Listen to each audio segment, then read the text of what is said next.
While the capital city gets much of the attention for being the epicenter of the housing, mental health and addiction crisis, we are trying to find folks who are out of the downtown area.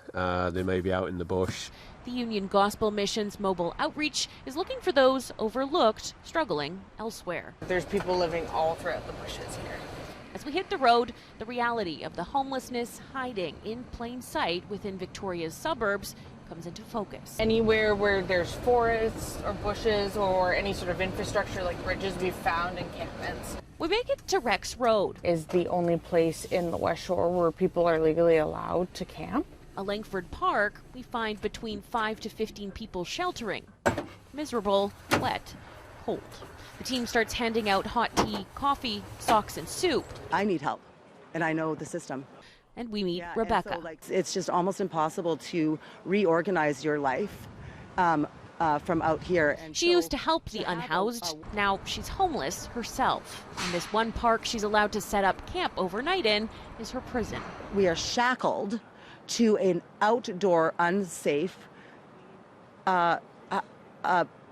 solution that solves nothing. We are actually seeing people die. Union Gospel outreach workers say they'd like to see more municipalities help. Even during those emergencies where there's more resources available, it's just not even close to enough to providing safe shelter for all the people that we're seeing out on the street. So far, only 3 Greater Victoria municipalities have submitted emergency weather response plans to BC Housing to provide extra shelter spaces during periods of extreme winter weather. You would fill 30 real quick. In Langford, more shelter spaces, Rebecca says, would be quickly used. They would fill those spaces immediately, and I'm just guessing at a 30-mat program like we had downtown.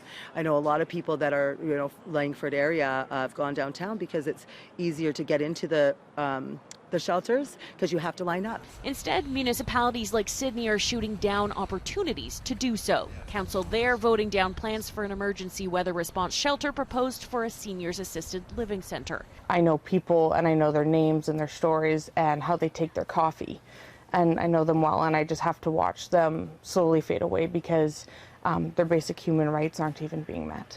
A tragic reality hiding in plain sight in Greater Victoria's suburbs.